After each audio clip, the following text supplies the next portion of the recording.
অভিযোগটাকে জাতীয় পার্টিকে এখন মাইনাস করার জন্য এই যে 2 দিন ধরে এই নাটকটা হলো। শীলতার জন্য আনিস আলমগীর এই 3টি রাজনৈতিক দলই ফ্যাক্টর, আমি যদি ধরেই নেই এটা, তাহলে এই ফ্যাক্টরড রাজনৈতিক দলগুলো প্রধান উপদেষ্টার সাথে বৈঠক করে এসে কিন্তু ভিন্ন কথা বলছেন তারা পিআরের মধ্যে আটকে আছেন, পিআর লাগবে। আরেকটা দল বলছে গণপরিষদ ভোট লাগবে। বিএনপি কিছুক্ষণের মধ্যে নিশ্চয়ই বলবে তারা পিআর চায় না, ভোট চায় ফেব্রুয়ারিতে। তাহলে এই বৈঠকের আসলে কি হলো আমি জানি না। বৈঠকে ওনাদের যে মত পার্থক্য যেগুলো আছে সেগুলো তো অবশ্যই এখানে আলোচনায় আসছে। তাদের মূল ইস্যু হচ্ছে জাতীয় পার্টি। তারা বলছে যে জাতীয় পার্টির উপর ভর করে আওয়ামী লীগ ক্ষমতায় আসার বা আওয়ামী লীগ প্রতিষ্ঠা পাওয়ার একটা অশুভ তৎপরতা শুরু হয়েছে। এটার মূল বিষয় হচ্ছে যে আসলে পাবলিকের দৃষ্টিভঙ্গিকে আড়াল করা। নূরের উপর যে হামলা কিংবা নূর যে জাতীয় পার্টির উপর যে ক্ষিপ্ততা, এটা নিয়ে তো একটা রাজনৈতিক দলের অফিসে গিয়ে হাঙ্গামা করা কিংবা আগুন লাগিয়ে দেওয়ার মতো ঘটনা ছিল না। কিংবা নূর ওইভাবে ভোকাল না যে জাতীয় পার্টিকে নিয়ে, যেটা এনসিপি এবং জামাতে ইসলামী ভোকাল যে তাদের রাজনীতি নিষিদ্ধ করতে হবে। এই রাজনীতি নিষিদ্ধ করার প্রশ্ন যখন আসছে তখন বলছে কেন তাহলে তাদেরকে নিষিদ্ধ করতে হবে এই জন্যই অভিযোগ যে তারা আওয়ামী লীগের সহযোগী ছিল, আওয়ামী লীগের সঙ্গে তারা রাজনীতি করেছে, তারা মহাজোটে শরিক ছিল, 14 দল ছিল। তো তাহলে বিষয়টা দাঁড়াচ্ছে যে এখন যারা অতীতে ইলেকশন করেছিল, যারা আওয়ামী লীগের সহযোগী ছিল, তারা রাজনীতি করতে পারবে না। এখন তাহলে সেই জায়গায় তো চরমোনাই পীরের দলও এখানে নিয়েছিল, অনেকগুলো ইলেকশনে অংশ নিয়েছিল, তাদের বেলায় কিন্তু কোনো কথা নাই। যাই হোক, তাদের মূল টার্গেট হচ্ছে যে এই মুহূর্তে মূল টার্গেট হচ্ছে যে জাতীয় পার্টিকেও আওয়ামী লীগের মতো নির্বাচন থেকে দূরে রাখতে হবে। কারণ তারা মনে করে যে তারা বলছে যে আওয়ামী লীগের দোষর ছিল। আসলে আওয়ামী লীগের দোষর তো অনেকেই ছিল, যারা অভিযোগ করছে তাদের অনেকেই তো আওয়ামী লীগের দোষর ছিল। ইভেন শেখ হাসিনার পা ধরে সালাম করে দিয়ে এসছে, ইনক্লুডিং নূর, ইনক্লুডিং এনসিপির নেতা, এরা তো আম্মা করে রেখেছে এক সময়। তো এখন তারা বলছে যে এরা হচ্ছে দোষর, জাতীয় পার্টিকে অভিযুক্ত করেছে। জাতীয় পার্টি এই অভিযোগ অস্বীকার করতে পারবে না। জাতীয় পার্টি এমন একটা রাজনৈতিক দল ছিল, তারা স্বৈরাচারের দোষর কিনা আমি বলতে পারি না, কিন্তু এটুকু বলতে পারি যে তারা রাজনৈতিক যেভাবে একটা বিরোধী দল ভূমিকা পালন করার কথা তারা সেটা করেনি। কিন্তু সেই কারণে তাদেরকে নিষিদ্ধ করতে হবে সেই প্রয়োজনীয়তা আমি মনে করি না। কারণ আপনি আওয়ামী লীগকে ভোট করতে দিচ্ছেন না, জাতীয় পার্টিকেও ভোট করতে দেবেন না, তাহলে কাকে নিয়ে নির্বাচন করবেন? নির্বাচনটা আসলে কাদের মধ্যে? সমমনা কয়েকটা রাজনৈতিক দল, এই যে আমরা টকশো করবো, টকশো যে বসতে যায়, 2 জন একই রঙের লোক বসে একই রঙের পেঁচাল পাড়া, ওই একই রঙের ইলেকশন করাও তাহলে একই ঘটনা হবে। এখন জাতীয় পার্টিকে আপনি বলতে পারেন যে জাতীয় পার্টিকে আসলে কেন নিষিদ্ধ করতে চায়, তার একটাই কারণ যে আওয়ামী লীগের অবর্তমানে যে রাজনৈতিক পরিস্থিতি এখন বিরাজ করছে, তাতে বিএনপি হবে আগামী সংসদে সরকার গঠন করবে। আজকে বিএনপি নেতা মহাসচিব অলরেডি ডিক্লেয়ার করেছেন আমাদের আগামী প্রধানমন্ত্রী হবেন তারেক রহমান। সবকিছু এভাবে ঠিক হচ্ছে। তো তাহলে বিরোধী দল কে হবে? রাজনৈতিক ভোটের যদি হিসাব করে বাংলাদেশের অতীতে যতগুলো ভোট হয়েছে সবগুলো ভোটের হিসাব যদি করে, জামাতে ইসলাম কখনোই দ্বিতীয় দল হওয়ার বা সংসদে বিরোধী দল হওয়ার মতো যোগ্যতা রাখে না। তাহলে বিরোধী দল হওয়ার মতো যোগ্যতা রাখছে এখন জাতীয় পার্টি। জাতীয় পার্টিকে যদি আবার আওয়ামী লীগের সমর্থকরা ভোট দেয় তাহলে তো অন্য রেজাল্টে উল্টাপাল্টা হওয়ার সম্ভাবনা আছে। এবং জাতীয় পার্টির একটা বিরাট ভোট ব্যাংক তাদের অঞ্চলে রয়ে গেছে, এবং একটা আঞ্চলিক দল হিসেবেও জাতীয় পার্টি কিন্তু বিরাট একটা প্রভাব তারা রাখে। ইভেন স্বৈরাচার পতনের পর তারা যাতে 90 যখন পতিত হলো তখনও তারা 35 সিটে ওইখান থেকে ইলেক্টেড হয়ে। এখন জাতীয় পার্টি 8টা ভাগ হওয়ার পরেও কি এরকম কোনো প্রভাব আছে ওদের? জাতীয় পার্টির প্রভাব এখনো আছে, কারণ এটা একটা আঞ্চলিক দলে রূপান্তরিত হয়েছে। যখন আঞ্চলিক দল, তখন ওই রংপুরের একটা হিউজ সিট তাদের আছে, এক কম করে হলো 26টা সিট তাদের দখলে আছে। ওই 26টা সিট যদি তারা নিয়ে আসে, সংসদে জামাত দ্বিতীয় দল হতে পারে না। তখন 24-এ তো তার কাছে ধারেও তারা সিট পায়নি, আসন পায়নি। 24-এ হয়নি, কারণ ওইখানে স্বতন্ত্রকে ইলেকশন করতে দিয়েছিল। স্বতন্ত্রকে যখন ইলেকশন করতে দিয়েছে আওয়ামী লীগ, তখন সেখানে স্বতন্ত্র অনেকে দাঁড়িয়েছিল। আর দ্বিতীয়ত জাতীয় পার্টি ইলেকশন করবে কি করবে না বরাবর নাটকের মধ্যে থাকে, তারা শেষ মুহূর্তে এসে সাবমিট করেছে। তো এইসব পরিপ্রেক্ষিতে তার মানে এই নয় যে তাদের জনপ্রিয়তা কমে গেছে। মোট কথা ভোটের দিক থেকে জাতীয় পার্টি এখনো সেকেন্ড অবস্থানে, যত পরিসংখ্যান বলেন সব পরিসংখ্যানে আছে। এই পরিসংখ্যানের দিক থেকে জাতীয় পার্টি যখন বিরোধী দল হয়ে যায়, তাহলে বিএনপি কি জাতীয় পার্টিকে চায় কি চায় না, এখানে একটা দ্বন্দ্ব আছে। বিএনপি কি জামাতকে বিরোধী দল হিসেবে চায় নাকি জাতীয় পার্টিকে চায়? এখন এনসিপি এবং জামায়াত একসঙ্গে হয়েছে, এর সাথে এবি পার্টি এবং চরমনায় আদার্স কে তারা ইনক্লুড করতে পেরেছে। সবাই জাতীয় পার্টিকে এখন মাইনাস করতে চায়। জাতীয় পার্টিকে মাইনাস করলে তাহলে তাদের এই শক্তি হয়ে যায়। জাতীয় পার্টিকে মানে অভিযোগটা কি, জাতীয় পার্টিকে এখন মাইনাস করার জন্য এই যে 2 দিন ধরে এই নাটকটা হলো, এই নাটকে জাতীয় পার্টির অফিস আক্রমণ করছে, সেই জায়গায় নূরকে নির্মমভাবে পিটিয়েছে। আমি বলি যে নূর এখানে মানে একটা বলির পাঠা হয়েছে, তাকে নির্মমভাবে পিটিয়েছে। এখন এই পিটানোর দায় কি জাতীয় পার্টির নাকি সরকারের আইন শৃঙ্খলা রক্ষাকারী বাহিনীর? সরকারের আইন শৃঙ্খলা রক্ষাকারী বাহিনী পিটিয়েছে তো পুলিশ আর কিছু সেনা সদস্যকে দেখলাম আমরা ভিডিওতে। সেটাই তো, তাহলে এখানে এটা জাতীয় পার্টির উপর কেন খড়ক আসার কথা আসছে এখন? জাতীয় পার্টিকে তাহলে মনে হচ্ছে যে এটা ইস্যুস বানিয়ে, এবং ডক্টর ইউনূস যখন আজকে 3 পার্টিকে ডাকছে, এইটাও এক ধরনের বৈষম্য। আপনি রাজনৈতিক দল সবাইকে ডাকেন, কথা বলেন, আপনি 3টা পার্টিকে ডাকছেন যার একটার এখনো নিবন্ধনই হয় নাই, আপনি তাদেরকে ডাকছেন। তো ডাকেন, কথা বলেন সবার সাথে। তো এই যে জাতীয় পার্টিকে মাইনাস করার জন্য এই প্রকল্প, এবং সেই প্রকল্পে আর্মি এবং পুলিশ অংশ নিয়েছিল এই নূরের উপর, যেটা তারা বলছে আমরা মব প্রতিরোধ করেছি, এবং তাদের দিক থেকে এটার সত্যতা আছে। কারণ আপনি যখন একটা ভবনে আগুন লাগান, তাহলে এই চারপাশের পরিস্থিতি কি হতে পারে সেটাও দেখেন। আমরা সেই জায়গাটা একটু আলোচনায় আসবো, কারণ হচ্ছে যে একটাই কথা না, আজকে যেটা আমরা সকাল থেকে জানছিলাম যে আজকে দেশের যে অবস্থা, অস্থিরতা অবস্থা, বিভিন্ন বিশ্ববিদ্যালয়ে সংঘর্ষ, নানা ধরনের সমস্যার কারণে একটা আলোচনা, পাশাপাশি আগামী নির্বাচন তো একটা প্রসঙ্গই। কিন্তু ওই যে বেরিয়ে আসার পরেও সেই পিআর, গণপরিষদ ভোট, পিআরের বিপক্ষে পক্ষে, এটা নিয়ে এক ধরনের কথাবার্তা তো হয়ে গেল। তাতে সমাধানের পথটা আমরা পেলাম না বোধহয়। একটা জায়গায় একটা বিরতি নিয়ে এসে এই বিষয়টা নিয়ে আবার আলোচনায় যুক্ত হতে চাই। দর্শক, আপনারা থাকবেন আমাদের সঙ্গে। আপনারা আছেন ডিবিসি নিউজের সংবাদ সম্প্রসারণে। বিরতির পর আবার স্বাগত সংবাদ সম্প্রসারণে। আমাদের সঙ্গে অনলাইনে অতিথি হিসেবে যুক্ত আছেন বিএফইউজের সাবেক সভাপতি এম আব্দুল্লাহ এবং সিনিয়র সাংবাদিক আনিস আলমগীর। দুজনকে আবার স্বাগত সংবাদ সম্প্রসারণে। এম আব্দুল্লাহ, যে প্রসঙ্গটি আসলে বারবার চেষ্টা করছিলাম বলার, যে প্রধান উপদেষ্টা যখন আজকে বিশেষ বৈঠক করলেন, সেখানে আমাদের একটা ধারণা ছিল যে একটা মানে মতানৈক্য কিছু একটা হবে, মতৈক্য হবে, কিন্তু কোনো কিছু হলো না। যে যার জায়গায় কিন্তু স্থির। জামাতের যেমন পিআর, তেমনি এনসিপির গণপরিষদ ভোট এবং নতুন সংবিধান তারা আগেই ঘোষণা দিয়েছে, এছাড়া তারা নির্বাচন যাবে না, নির্বাচন হবেও না। দেখুন, আমার ধারণা যে রাজনৈতিক দলগুলো এগুলো বার্গেনিং এর হাতিয়ার।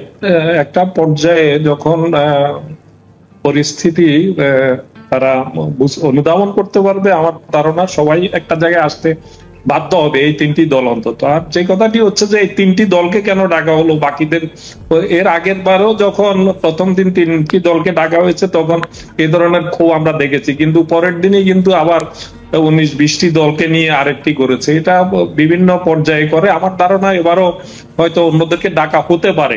না ডাকা হলে এটা আমি মনে করি সেটা অবশ্যই একটা আপত্তির জায়গা থাকবে অন্যদের, যে কেন তাদের মতামতকে গুরুত্ব দেওয়া হয় না। আর ডাকার পরও অনেকে আবার ভাব নেন। আমরা গতবার দেখেছি যখন সিপিবি কে ডাকা হলো, তখন বামপন্থী দলগুলো বললো যে বিপদে পড়লে আমাদের ডাকেন, এমনি খোঁজ খবর নেন না। তো খোঁজ খবর কি সবসময় ডক্টর ইউনূস প্রত্যেকদিন সকালবেলায় একবার কি ফোন করে প্রত্যেক দলকে জানতে চাইবেন কেমন আছে? যখন দেশে ক্রাইসিস হয় তখনই সবার মতামত নেওয়া গুরুত্বপূর্ণ মনে করেন বলেই তো এবার এই ধরনের আয়োজন, এই ধরনের ডাকাডাকির বিষয়টি হয়। জাতীয় পার্টি নিয়ে আমি দু একটি কথা বলতে চাই। যে জাতীয় পার্টি নিয়ে যে আলোচনাটা এখন, যেটা আনিস আলমগীর বললেন, যে জাতীয় আজকের বৈঠকের উদ্দেশ্য মূলত জাতীয় পার্টির কার্য নিষিদ্ধ করা। জাতীয় পার্টি কি আসলে একটি রাজনৈতিক দল? এটা আমাদের অভিজ্ঞতা কি বলে? যারা আমরা রাজনৈতিক রাজনীতিকে নিবিড়ভাবে পর্যবেক্ষণ করি এবং গত কয়েক দশকের রাজনীতি যদি আমরা দেখি, তাহলে জাতীয় পার্টি বাংলাদেশের রাজনীতির জন্য এক ধরনের একটা ক্যান্সার। এই জাতীয় পার্টি বিএনপির সাথেও জোট বেঁধেছে। এই জাতীয় পার্টি আওয়ামী লীগের তো গত 15 বছরের তাদের শাসনকে যে দুঃশাসন, এই দুঃশাসনকে টিকিয়ে রাখার ক্ষেত্রে সবচেয়ে মানে আওয়ামী লীগের পরই গুরুত্বপূর্ণ ভূমিকাটি পালন করেছে দলটি। আমরা যে দলটিকে আওয়ামী লীগের কার্যক্রম নিষেধাজ্ঞার কথা বলছি, একটা খুনের 1400 খুনের দায় আওয়ামী লীগকে নিতে হচ্ছে, 25,000 মানুষকে আহত করা, অনেক 400-র বেশি মানুষকে অন্ধ করে দেয়া, এই দায়গুলো যখন আওয়ামী লীগকে দিচ্ছে, এর পাশাপাশি আওয়ামী লীগকে টিকিয়ে রাখার পেছনে এই জাতীয় পার্টি যে দায়িত্ব, এবং যে দলটি জাতীয় পার্টি কিন্তু 8 খণ্ড। আমি মনে করি যে এটার যদি কার্যক্রম নিষিদ্ধ হয়ও সেটা 8 ভাগেরই কিন্তু নিষিদ্ধ হবে না। এখানে হয়তোবা যেটা জিএম কাদেরের নেতৃত্বে যে অংশটি আছে সেই অংশটি, এবং সেটি ছোট হতে হতে কিছুদিন আগে আনিস ইসলাম মাহমুদ এবং রুহুল আমিন হাওলাদারের নেতৃত্বে আরেকটি জন্ম নেওয়ার পরে এখন খুবই ছোট হয়ে এসেছে। যে ভোটের হিসাব নিকাশ বলা হচ্ছে, উত্তরবঙ্গে ভোটের মানচিত্র যে কতটা বদলে গেছে সেটা আমরা হয়তো খোঁজ খবর রাখি না।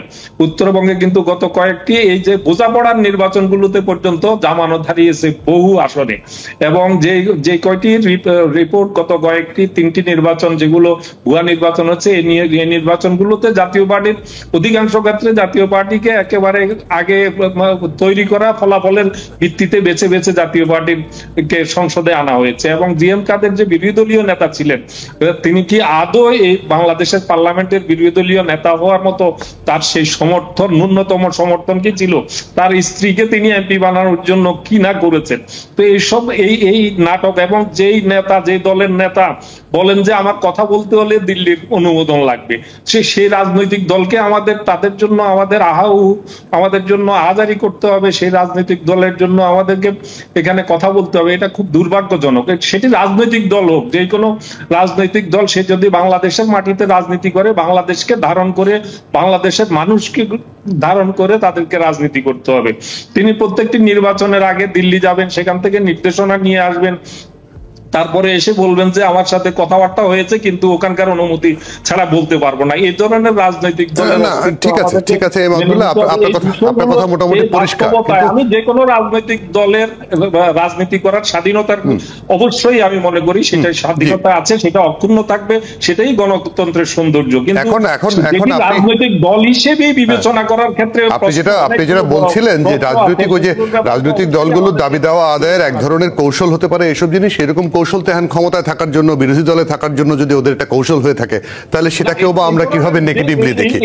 এখানে আনিস আলমগীর এই জায়গাটায়, ওই যে আমি বারবারই ওই জায়গাটায় ঐক্যমতের কথা বলছি যে প্রধান উপদেষ্টার সাথে বৈঠক, বিশেষ সময়ে বৈঠক, বিশেষ উপলক্ষে বৈঠক, সেখানটায় কোনো ঐক্যমত্য বা কোনো ডিরেকশন কোনো কিছু এখনো পাইনি। যদিও প্রধান উপদেষ্টা প্রেস উইং হয়তো কিছুক্ষণের মধ্যে ব্রিফ করবে, সেখান থেকে একটা কি ধরনের বক্তব্য পাওয়া যায় আমি জানি না। কিন্তু ওই যে পিআর, গণপরিষদ, জাপান নিষিদ্ধ, তারপরে এই দাবিগুলো, নতুন সংবিধান, এই দাবির পরে আসলে ফেব্রুয়ারির ভোট, বিএনপি কিন্তু এখনো খুব সন্দিহান। কিছুক্ষণ আগে বৈঠকে তারেক রহমান তাই বলেছেন। তারেক রহমান যেভাবে বলেছেন, আমিও এটার সাথে একমত। এই নির্বাচনকে পিছিয়ে দেওয়া বা নির্বাচন মন্ডলের একটা ষড়যন্ত্র হচ্ছে। এই ষড়যন্ত্রের মূল দায়িত্ব এখন জামাতকে নিতে হবে, এনসিপি কে নিতে হবে। তারা চায় এই ইলেকশন ফেব্রুয়ারিতে না হোক। আজকে সারা দেশে যা হচ্ছে, এবং যে আব্দুল্লাহ বলল যে জাতীয় পার্টি এমন একটা নগণ্য দল, তাদেরকে আমাদের কথা বলারও দরকার নাই, এবং জাতীয় পার্টির কি করেছে এই ফেরিস্তে দিল। জাতীয় পার্টি আওয়ামী লীগ কে কি করেছে এগুলো নিয়ে আমাদের মাথা ব্যথার কোনো কারণ নাই, এগুলাকে আমরা ডিপেন্ড করারও কিছু আসে যায় না। মূল বিষয় হচ্ছে যে আমাদের ইলেকশনটা কিভাবে হবে, ইলেকশনটা কি পার্টিসিপেটরি হচ্ছে কিনা। মূল বিষয় হচ্ছে ইলেকশনে আওয়ামী লীগ থাকছে না, জাতীয় পার্টিও থাকছে না, তার মানে এটা একদলীয়, ওয়ান টাইপ অফ একদলীয় বা সমমনা নির্বাচন হবে। এবং সমমনা নির্বাচন করতে গিয়েও তারা ভয় পাচ্ছে, সেই জায়গাতেও তারা একমত হতে পারছে না নির্বাচন কিভাবে যাবে। আমাদের আলোচনার বিষয় হচ্ছে সেটা। আমরা আগামী প্রজন্মের কাছে দায়বদ্ধ থাকতে চাই যে এই ধরনের ভুয়া নির্বাচনের বিরুদ্ধে আমরা কোনো এক শব্দ বলি নাই। সেই জন্য আমরা রেকর্ড রাখছি যে আমরা এই ধরনের নির্বাচন পছন্দ করি নাই। আমরা আমাদের মত রেখেছি। সরকার কাকে নির্বাচনে আসতে দেবে না সেটা সরকারের ব্যাপার, রাজনৈতিক দলগুলো সেটা সিদ্ধান্ত নেবে। বাংলাদেশের বর্তমান পরিস্থিতি যেটা হচ্ছে, দিন দিন উত্তপ্ত পরিস্থিতি তৈরি হয়েছে। আমি যদি বলি, আজকে যদি আপনি নিশ্চয় আপনি আমাকে এই কোয়েশ্চেন করবেন যে চিটাগং ইউনিভার্সিটিতে আজকে যেটা ঘটলো, চিটাগং ইউনিভার্সিটি নয় শুধু, আপনি এই রাজশাহী ইউনিভার্সিটি এবং একই সঙ্গে ময়মনসিংহ ইউনিভার্সিটি, তিনটা ইউনিভার্সিটিতে আপনার দেখা যাচ্ছে যে স্থানীয়দের সঙ্গে ছাত্রদের মারামারি। ঢাকায় মব ভায়োলেন্স হলো গত 3 দিন ধরে, যে মঞ্চ ৭১কে নিয়ে কেন্দ্র করে সাংবাদিক, মুক্তিযোদ্ধা এবং শিক্ষককে জেলে ভরে দেওয়া হলো। তারপরে এই নূরের ঘটনা আসলো, তারপরে সারা দেশ, এরপরে একটা রিসোর্টে হামলা হলো। তাহলে আপনি দেখেন যে সরকার কোথায়? কেউ কিন্তু সরকার খুঁজে পাচ্ছে না। যেভাবে একের পর এক এই ধরনের ঘটনা দেশের মধ্যে ঘটে যাচ্ছে, যারা সরকারের প্রেমে ছিল এতদিন, আমাদের তো সরকারের এই প্রেম আমার ব্যক্তিগতভাবে কাটতে 6 মাস লাগছে, এখন অনেকে 1 বছর পরে এসে কেটে যাচ্ছে, অনেকের হয়তো আরো টাইম নেবে। আজকে একজন নেত্রী, যে ভদ্রমহিলা আমার স্ট্যাটাসেরও খুব সমালোচনা করেন, এনসিপি করেন, এক নেত্রী ডক্টর মিতু, তিনি যে কথাগুলো বলছেন, আমি যদি কোট আনকোট করে বলি, দেখেন কথাগুলো কিরকম। বাংলাদেশের সর্বকালের সর্বশ্রেষ্ঠ নপুংসক হচ্ছে ডক্টর ইউনূস। মাথা নত করারও একটা লেভেল থাকে, তবে ব্যবসাটা ভালো বুঝছে পাগলায়। গ্রামীণ ইউনিভার্সিটি পাশ করছে, হাসপাতাল করা, কর্মকুফ, বছর ধরে তার এনজিওর বন্ধুদের এম্পায়ার করা, মানে নিজের লোকদেরকে আগামী 100 বছর খাওয়ার ব্যবস্থা সিস্টেমে ফাইনাল করেছে। উনাকে দেখে মেরুদণ্ডহীন অতি জ্ঞানীদের আমি ঘৃণা করতে শিখেছি। উনি কিন্তু এনসিপির বড় পোস্টধারী একজন নেত্রী। তো এই যে তাকে যারা দিয়েছে, যে এটা বলবো কি, ক্ষমতায় বসিয়েছে, যিনি বলেন যে নিয়োগ দিয়েছে, তার নিয়োগ চাকরি দিয়েছে, তার নিয়োগকর্তারা এরকম কথা বলতেছে। এই যে লুৎফা বলে ঢাকা ইউনিভার্সিটির এক টিচার, যারা এই আন্দোলনের সমর্থন করেছিল, লুৎফা, সরি আমি নামটা পুরো বলতে পারছিলাম না ওনারা বলছে এর থেকে নিকৃষ্ট সরকার তারা আর দেখে নাই। তো আজকে সারা দেশ উত্তপ্ত।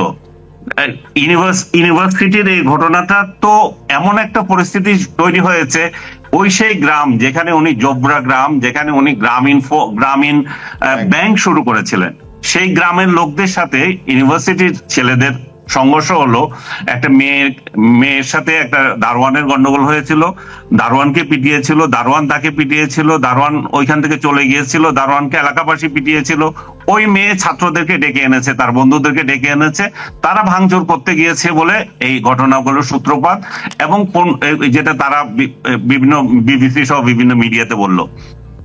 15 ঘন্টা ধরে সেই সংঘর্ষ চললো। ডক্টর ইউনূসের প্রশাসন কোনো ব্যবস্থা নিতে পারলো না। 15 ঘন্টা পরে এসে আপনার 144 দ্বারা জারি করছে, এবং আরো একদিন, আরো আগামীকাল 12টা পর্যন্ত এটা জারি করে রাখছে।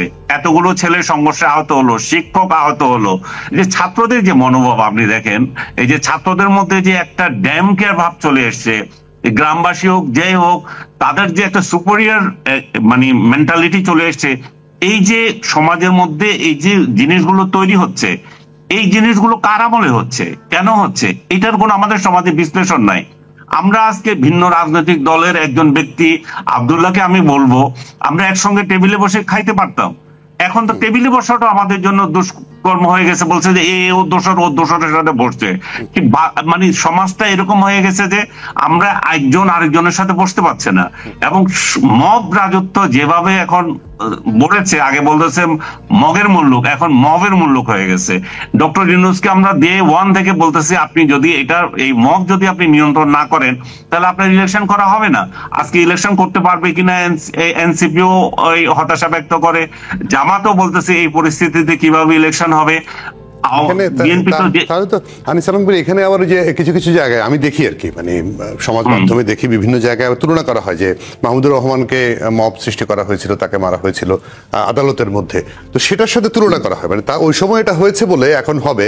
আবার সরকারের একটা উইং বলে যে এটা হচ্ছে প্রেসার গ্রুপ, ঠিক মব না। এটি নিয়ন্ত্রণ কেন করা যাচ্ছে না?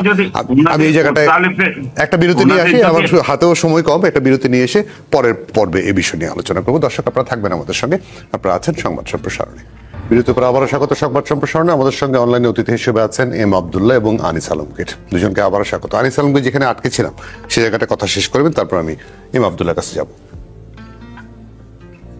প্রত্যাশা নিয়ে আমরা এই 1 বছর 13 মাস আগে যেভাবে দেখেছি, সেই প্রত্যাশা এখন চূড়ান্ত ভাবে আমাদের মানে হতাশার মধ্যে পড়েছি। তাকে যারা চূড়ান্ত ভাবে ভালোবাসতো তারা তার বিরুদ্ধে কথা বলছে। আমি আপনাকে 2টা উদাহরণই দেখালাম, এবং আমি এই উদাহরণটা এই জন্যই দেখালাম যে আজকে যদি এই যে এনসিপি নেত্রী যে কথাগুলো ওনাকে ব্যক্তিগত আক্রমণ করে বলেছে, তার 1 ছটাকও যদি আমি বলতাম কিংবা আমার মতো আর কোনো সাংবাদিক বলতো, তাহলে বলতো যে এটা স্বৈরাচারের দোষর, এদেরকে ধরো, এদেরকে জেলে দাও। আজকে সেই সংস্কৃতিটা চালু হয়ে গেছে। মতের সাথে না মিললে আমি বলতে পারবো, অন্য বলতে পারবে না, তাদেরকে জেলে দেয়। এই যে সাধারণ মানুষ কোনো সমালোচনা করতে পারছে না, তাদের তাদের তাদের কথাটা তাহলে কে বলবে? এখন সরকারের অন্ধ সমর্থকরা তো এটা বুঝেছে যে তাদের এখন যে পরিস্থিতিতে যাচ্ছে, তাতে সমাজের জন্য এটা মানে এটা কোনো ভালো লক্ষণ হচ্ছে না। কারণ সবাই চায় যে দেশটা এগিয়ে যাক, দেশটাকে পিছনে ফেললে তো কারো লক্ষ্য হতে পারে না। রাজনৈতিক দলগুলোর একটার সাথে একটা ক্ষমতার প্রতিযোগিতা থাকবে। আজকে যে আওয়ামী লীগকে নিষিদ্ধ করার কথা এত কিছু বলছে, আজকেও তো আওয়ামী লীগ ধানমন্ডিতে বিরাট এক মিছিল করলো। ওই সরকার কোথায়? সরকারকে আওয়ামী লীগ নিষিদ্ধ করে এগুলো নিষিদ্ধ করতে পারছে? এগুলো তো পাচ্ছে না। এবং আওয়ামী লীগের কথা বললে আমি বলবো যে এটার আমি সমর্থন করছি না, যেহেতু তারা একটা নিষিদ্ধ দল, তারা মিছিল করছে, আপনি কিছু করতে পারছেন না। আবার আওয়ামী লীগ সমর্থন করে এই জন্য তাকে যে বাড়িতে ধরে হত্যা করা, গত 4 দিনে 4 জন আওয়ামী লীগের সমর্থককে হত্যা করা হয়েছে। তো এগুলো অনেকটা নিউজও আসে না অনেক সময়, এবং সোশ্যাল মিডিয়াতেই প্রচার করে, কিংবা আওয়ামী লীগ তার নিজস্ব পেজে দিচ্ছে এবং ছবিগুলো আসতেছে তাদের। তো আমি চূড়ান্ত ভাবে যেটা বলতে চাচ্ছি যে সেটা হচ্ছে ডক্টর ইউনূস ফেব্রুয়ারিতে যে ইলেকশন, সেই ইলেকশনকে টার্গেট করে উনি যাতে সহি সালামতে এই ইলেকশনটা করতে পারে, আমাদের সার্বিকভাবে সহযোগিতা করা দরকার। এখন বিএনপি চাচ্ছে নির্বাচনটা যাতে যথাসময়ে হয়, বিএনপির অপোনেন্ট যারা চাচ্ছে না যে এটা না হোক, এবং জাতীয় পার্টিকে আবার সামনে এনে, যেটাকে আব্দুল্লাহ স্বয়ং বলছে যে এটা একটা মানে ইনসিগনিফিকেন্ট পার্টি, তাকে কেন আমরা আলোচনায় করব? তো তাদের, এবং যেগুলো এমন একটা সাবজেক্ট যেগুলোকে গণার মতো না, এখন ওইগুলোকে একটার পর একটা সামনে নিয়ে আসছে। পিআর পদ্ধতি নিয়ে একটা হচ্ছে, গণভোটের কথা হচ্ছে, যেগুলো সংবিধানই করে না, এবং সংবিধানের উপরে গিয়ে আপনার ইয়েকে স্থান দিতে হবে, যে জুলাই ঘোষণাকে স্থান দিতে হবে। আজকে জামাত বলছে জুলাই ঘোষণার এই পূর্ণ বাস্তবায়ন না করে নির্বাচনী ট্রেন চালু হয়ে গেল। এটাতে মনে হলো যে নির্বাচন ব্যাহত হচ্ছে।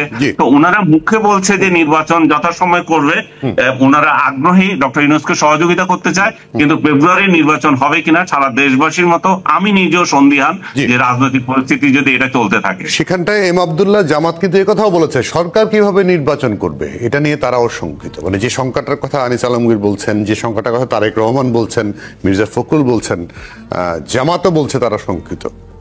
দেশের যে অবস্থা, এই মব সংস্কৃতি থেকে শুরু করে শঙ্কার জায়গাটা থাকবে এখানে। শঙ্কার জায়গাটা, মূল জায়গাটা হচ্ছে যে ডক্টর ইউনূসের কথা, সরকারের কথা আসছে, তার ব্যর্থতার কথা আসছে।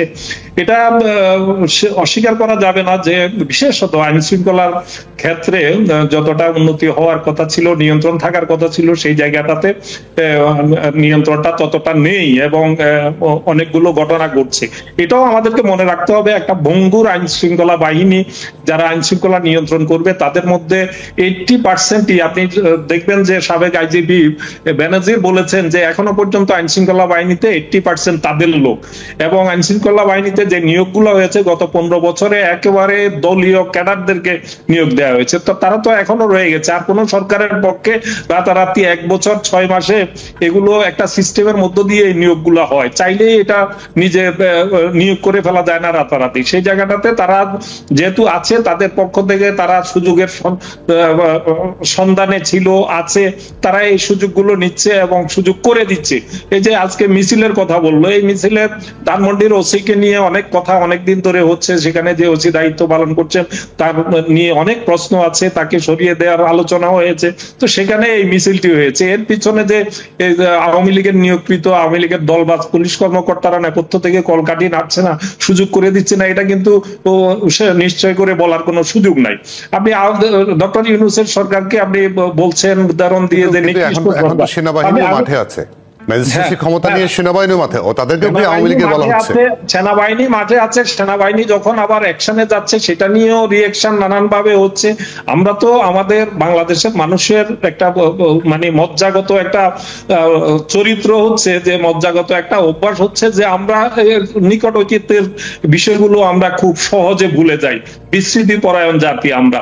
আমরা নিকৃষ্ট সরকার বলবো ডক্টর ইউনূসকে, আমরা উৎকৃষ্ট সরকার তো সেই সরকার যে 27 লক্ষ কোটি টাকা পাচার, ব্যাংক ব্যবস্থাকে ধ্বংস করে দিয়ে ব্যাংক লুট করা। তো 27 লাখ কোটি টাকা যদি 15 বছরে যদি লুট হয়, পাচার হয়, তাহলে 1 বছরের মধ্যে তো কমপক্ষে 1.5 লাখ কোটি টাকা পাচার হওয়ার কথা ছিল। এই পাচার যেহেতু হয় নাই, নিশ্চয়ই এটি নিকৃষ্ট সরকার। গুম 1600 গুম হয়েছে 15 বছরে, তো সেখানে 100 লোক গুম হয় নাই 1 বছরের মধ্যে। 100 লোক গুম হলে সেটি হয়তো উৎকৃষ্ট সরকার হতে পারতো। আমরা রিজার্ভের অবস্থা দেখেছি 15 বিলিয়নে নেমে গিয়েছিল। আমরা আমদানির ব্যয় মানে পরিশোধ করতে পারছিলাম না এখনো পর্যন্ত, তখনকার দায় এখনো পর্যন্ত মেটানো যাচ্ছে না, এবং সেই রিজার্ভ এখন 31 বিলিয়ন ডলারে। তো সেই জায়গাটাতে যদি আবার ওই 15 থেকে যদি 10-এ নেমে আসতো, তাহলে হয়তো উৎকৃষ্ট সরকার হতে পারতো।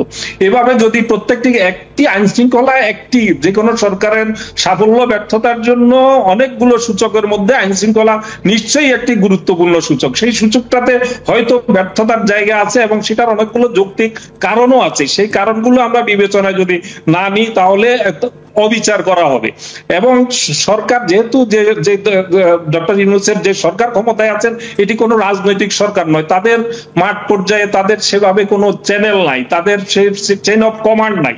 যে কারণে আওয়ামী লীগের মতো একটি রাজনৈতিক দল, যেটি ক্ষমতায় থাকলে যেমন আপদ, ক্ষমতার বাইরে থাকলেও বিপদ। তারা একটি অংশ হয়তো কয়েকশো মানুষ, কয়েক হাজার মানুষ লুটেরা দেশের বাইরে পালিয়ে গেছে, কিন্তু লক্ষ লক্ষ আওয়ামী লীগ নেতাকর্মী তো দেশে আছে।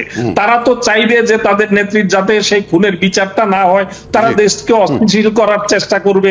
তারা আবার নিজেরা হাজার হাজার নেতাকর্মী বিভিন্ন জায়গায় খুনের মালা। আজকে যে ধানমন্ডিতে যে মিছিলটা হয়েছে, সেই মিছিলে আপনি দেখেন যে ভার্চুয়াল জগতে একটি ছবি দিয়ে বলা হয়েছে, চিহ্নিত করে দেওয়া হয়েছে যে লক্ষ্মীপুরের ছাত্র হত্যার আসামি সেখানে মিছিল করছে। তো এই যে সারা দেশের যে হত্যা মামলা